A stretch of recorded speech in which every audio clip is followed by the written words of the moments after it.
হিরণ্যকশিপুর কিরকম চরিত্রের, তার স্ত্রী কিরকম চরিত্রের।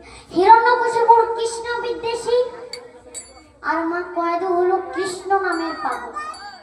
তাই কি হলো?